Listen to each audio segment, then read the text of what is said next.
Most people know Napoleon Bonaparte for two things: his meteoric rise to Emperor of France, and his crushing defeat at Waterloo in 1815. History books, school lessons, and popular culture often reduce his legacy to a cautionary tale of ambition undone by overreach. But this narrow view does him, and the study of strategy, a profound disservice. Napoleon was more than the sum of his victories or his final loss. He was a military innovator whose campaigns reshaped the art of war. The way he organized his armies, deployed them with speed and precision, and applied psychological pressure to both allies and enemies still informs military doctrine today. Waterloo may have been the curtain call, but it was hardly the whole play. To truly understand Napoleon's genius, we must look beyond his last battle. We must revisit the forgotten campaigns, the lesser-known theaters of war, and the moments when his strategic brilliance shone brightest. These are not the grand, often retold victories like Austerlitz that sit in the spotlight. Instead, these are the subtler episodes.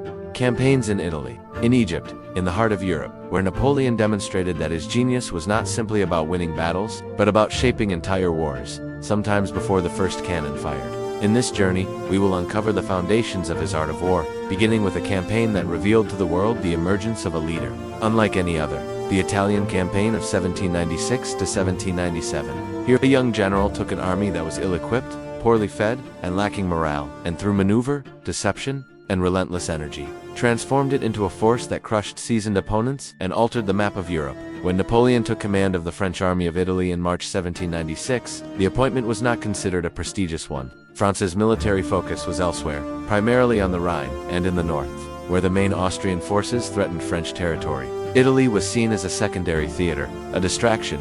The army stationed there was underfed, underpaid, and undersupplied. Its morale was low, its officers frustrated, and its soldiers worn down by months of scarcity. Napoleon, just 26 years old, stepped into this bleak picture with neither the political stature of a seasoned marshal nor the resources one might expect of a general tasked with conquering a region.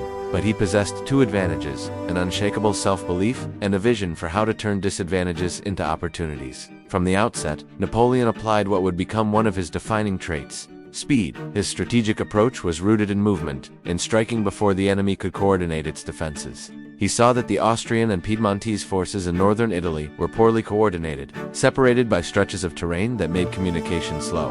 By moving rapidly, he could attack them in isolation, defeating one before the other could respond. This was the essence of his first great campaign: divide and conquer through maneuver. On paper, the French forces were inferior in numbers, equipment, and supply. In reality, Napoleon's mobility and focus allowed him to create local superiority at the point of contact.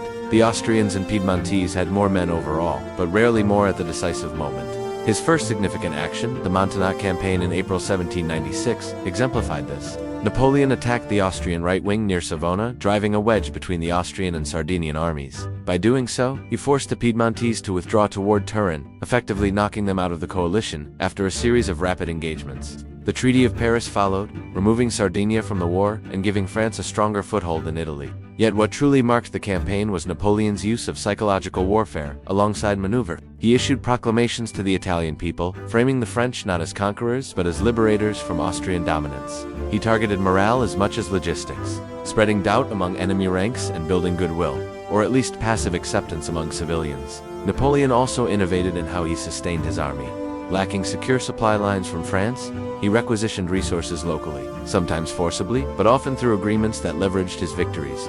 After defeating an opponent, he would negotiate contributions: money, food, horses, in exchange for sparing further devastation. This kept his army moving, fed, and motivated without waiting for distant resupply convoys. By the summer of 1796, Napoleon's campaign had transformed the strategic landscape. The Austrians, now isolated in Lombardy, faced defeat after defeat at Lodi, Castiglione, and Arcole. Each battle was not merely a clash of forces, but part of a broader operational picture. Napoleon used feints, false retreats, and sudden flanking marches to unbalance his enemies. At Arcole, for instance, his forces crossed marshy terrain under fire to surprise the Austrians, a maneuver that defied conventional wisdom about where and how an army could move. By the spring of 1797, the campaign culminated in the Treaty of Campo Formio, which ceded vast territories to France and effectively removed Austria from the war in Italy.